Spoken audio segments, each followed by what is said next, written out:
السلام علیکم ورحمۃ اللہ وبرکاتہ۔ ناظرین کرام، آج 10 اکتوبر سن 2024 ہے۔ شملہ مسجد تنازع کے متعلق ایک اہم خبر سامنے آ رہی ہے۔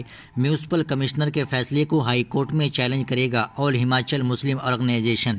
سنجولی کی مسجد کی تعمیر نو کے معاملے پر جاری تنازع تھمنے کا نام نہیں لے رہا ہے۔ آل ہماچل مسلم آرگنائزیشن نامی مسلم تنظیم نے میونسپل کمشنر کی جانب سے مسجد کے بالائی 3 منزلوں کو 2 ماہ کے اندر گرانے کے فیصلے کو غلط قرار دیتے ہوئے اسے اعلیٰ عدالت میں چیلنج کرنے کا اعلان کیا ہے۔ مسلم تنظیم کا کہنا ہے کہ دباؤ میں آ کر مسجد کمیٹی نے کارپوریشن کورٹ میں مسجد کے غیر قانونی حصے کو گرانے کے لیے درخواست دی تھی۔ بدھ کی شام بالو گنج شملہ میں منعقدہ آل ہماچل مسلم آرگنائزیشن کی میٹنگ میں میونسپل کارپوریشن کورٹ نے ایک حکم دیا تھا۔ 5 اکتوبر کو مسجد سنجولی کے انہدام کے فیصلے پر نظر ثانی کی گئی۔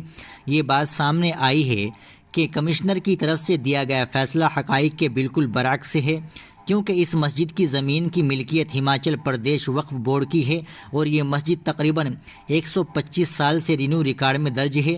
آل ہماچل مسلم آرگنائزیشن نامی مسلم تنظیم نے کہا کہ کارپوریشن کمشنر کے فیصلے سے مسلم طبقے کے جذبات مجروح ہوئے ہیں اور سپریم کورٹ تک لڑائی لڑی جائے۔ مسلم تنظیم نے غیر قانونی تعمیرات کے الزامات کو بے بنیاد قرار دیتے ہوئے دعویٰ کیا کہ سنجولی مسجد وقف بورڈ کی زمین پر بنائی گئی ہے۔ ہماچل مسلم آرگنائزیشن نے یہ بھی وضاحت کی ہے کہ سنجولی مسجد ٹرسٹ نے حالیہ برسوں میں جو تعمیرات کی ہے وہ صرف پرانی مسجد پر کی گئی ہے اور یہ بالکل قانونی۔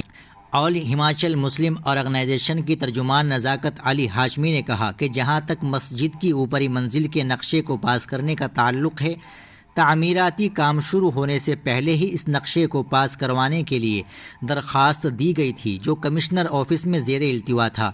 انہوں نے کہا کہ میونسپل کارپوریشن کمشنر شملہ نے نقشہ پاس کرانے کی درخواست کو نظر انداز کرتے ہوئے صرف کچھ لوگوں کی ذاتی رائے کو مد نظر رکھتے ہوئے مسجد کی بالائی منزلوں کو گرانے کا فیصلہ کیا ہے، جو اس طرح کی کوئی کارروائی کرنے کی مجاز نہیں ہے۔ میونسپل کمشنر کورٹ نے سنجولی کی متنازع مسجد کی بالائی 3 منزلوں کو 2 ماہ میں گرانے کا حکم دیا ہے۔ شملہ کی میونسپل کارپوریشن عدالت نے مسجد کمیٹی کو سنجولی کی متنازع مسجد کی بالائی 3 منزلوں کو غیر قانونی قرار دیتے ہوئے گرانے کا حکم دیا ہے۔ اس کے لیے مسجد کمیٹی کو 2 ماہ کا وقت دیا گیا ہے۔ مسجد کمیٹی اس فیصلے پر عمل درآمد کے لیے فنڈ اکٹھا کرنے کی کوشش کر رہی ہے، کیونکہ مسجد کمیٹی کو اپنے خرچ پر بالائی منزلوں کو گرانا پڑے گا۔ ناظرین کرام، آپ اس خبر کے تعلق سے کیا کہنا چاہتے ہیں؟ کمنٹ باکس میں ضرور بتا دیں۔ ویڈیو کو لائک اور شیئر ضرور کر دیں، چینل کو بھی سبسکرائب کر لیں۔